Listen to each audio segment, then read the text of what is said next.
let's start with numerical. क्या दिया हुआ इसमें?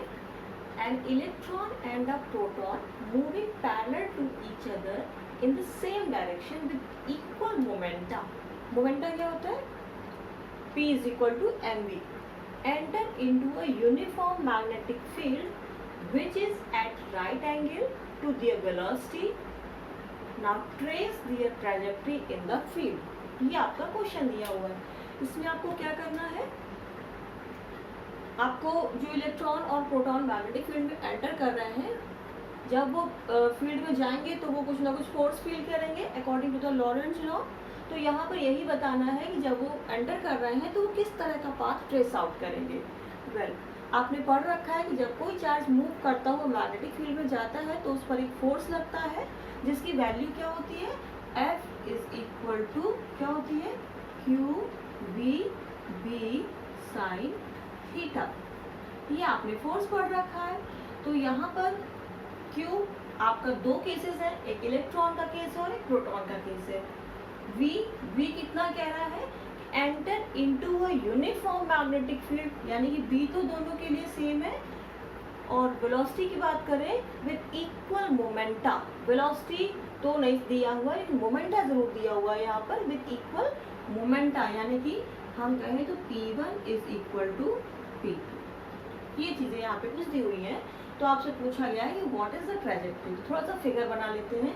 इस प्रॉब्लम के अकॉर्डिंग फिगर क्या होगा. मान लीजिए कि दोनों चार्जेस इधर आ रहे हैं.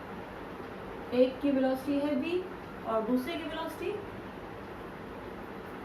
यहाँ पर भी, ये भी सेम डायरेक्शन में मूव कर रहा है. दोनों पैरेलल मूव कर रहे हैं फील्ड में in the same direction with equal momenta. Enter into a uniform magnetic field, यानी कि अभी हम यहाँ पर एक मैग्नेटिक फील्ड स्टैब्लिश करेंगे which is at right angle of their velocities. That means अगर पार्टिकल ऐसे आ रहा है तो वेलोसिटी या तो फिर ऐसे है और मैग्नेटिक फील्ड सॉरी या तो फिर अंदर की तरफ है या तो फिर वो बाहर की तरफ है. तो हम एक थोड़ा सा अपने हिसाब से केस जनरेट कर लेते हैं. क्योंकि 90 डिग्री बनाना है परपेंडिकुलर, तो हम कह देते हैं कि जो मैग्नेटिक फील्ड है इस तरह से रिप्रेजेंट की गई है. और इस रिप्रेजेंटेशन को आप जानते हो कि क्या कहते हैं. इसको हम कहते हैं कि मैग्नेटिक फील्ड जो है वो इनवर्ड डायरेक्शन में है. चलिए हम इसको इनवर्ड अज्यूम कर लेते हैं कि मैग्नेटिक फील्ड जो है वो आपकी इनवर्ड एस्टैब्लिश की गई है. कहाँ है? इनवर्ड. अच्छा, अब देखिए यहाँ पे, क्योंकि हमने एक और हेडिंग पढ़ रखी है इसके अंदर की जो रेडियस होगी जब एक चार्ज पार्टिकल एंटर करेगा तो वो सर्कुलर पाथ लेगा. ये भी हम लोग पढ़ चुके हैं. तो सर्कुलर पाथ जो लेता है उसकी रेडियस क्या होती है? mv upon cube. ये उसकी रेडियस का फॉर्मूला होता है कि दिस इज द रेडियस, या जो भी चार्ज एंटर कर रहा है that is the radius of that particular charge cover the circular path in the magnetic field. तो मोमेंटा इक्वल होने का मतलब क्या हुआ कि अगर आप R1 की बात करें तो R1 is equal to P1, mv तो P हो गया अपॉन QV, और R2 भी सिमिलरली यही हो जाएगा P2 अपॉन QV. अब दोनों ही आपस में बराबर हैं तो हम कह सकते हैं कि R Q और B पर डिपेंड कर रहा है. या हम कह देंगे इलेक्ट्रॉन और प्रोटॉन के ऊपर चार्ज तो सेम है, सेम मैग्नेटिक फील्ड में एंटर कर रहे हैं. अकॉर्डिंग टू प्रॉब्लम हम यहाँ पे ये लिख सकते हैं कि दोनों की रेडियस क्या होगी? बराबर होगी. क्योंकि यहाँ लिख दीजिए since P1 equal to P2 and Q and B are same for both.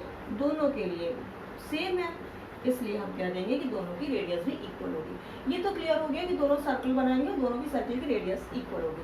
अब बात आती है कि वो ऐसे घूमेंगे या फिर ऐसे घूमेंगे. तो ये भी आप पढ़ रखे हो कि मान लीजिए कि ये आपका क्या है? प्रोटॉन है और ये आपका क्या है? इलेक्ट्रॉन है.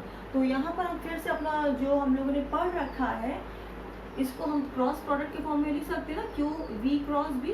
तो वही चीज़ यूज़ करेंगे क्रॉस प्रोडक्ट कि अगर चार्ज पार्टिकल हमारा ऐसे जा रहा है और वेलोसिटी हमारी ऐसे है तो हमारा फोर्स का डायरेक्शन क्या होगा.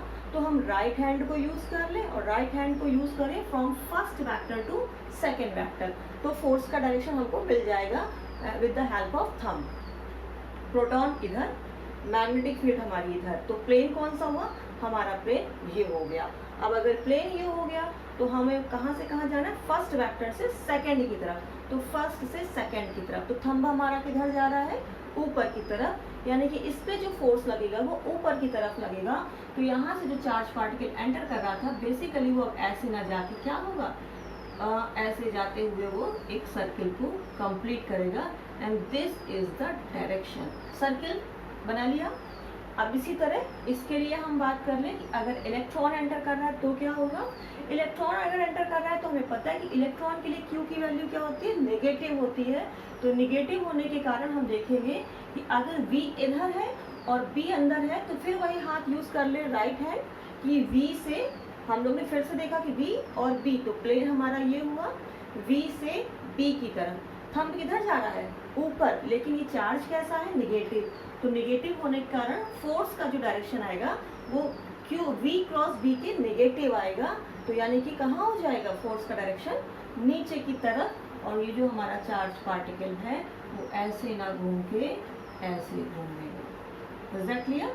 तो यहाँ पर हम ये कह सकते हैं कि दोनों सर्कुलर पाथ लेंगे, लेकिन सर्कुलर पाथ की जो रेडियस होगी वो दोनों के लिए अलग होगी, सॉरी सेम होगी, डायरेक्शन अलग होगा, लेकिन बाकी गिवन प्रॉब्लम्स के अकॉर्डिंग कि मोमेंटा सेम है, सेम मैग्नेटिक फील्ड है, इलेक्ट्रॉन और प्रोटॉन जिन पर सेम चार्ज है, हर एक चीज़ सेम है, तो रेडियस जो सर्कुलर पाथ ट्रेस होगा उसकी रेडियस इक्वल होगी, लेकिन उनमें जो फोर्स का डायरेक्शन होगा वो अपोजिट होगा, एक में ऊपर लगेगा और एक में नीचे लगेगा। ये आपकी प्रॉब्लम का सोल्यूशन है। दैट मीन्स आपने देखा ना, ये प्रॉब्लम तो बहुत बड़ी थी लेकिन इसको आपको सिर्फ फिगर से बताना था और सिंपली यहाँ पे पाथ दिखा देने थे, और पाथ दिखाने के लिए आपको कुछ फॉर्मूले और कुछ प्रॉपर्टीज को यूज करके इसको सॉल्व कर लेना था।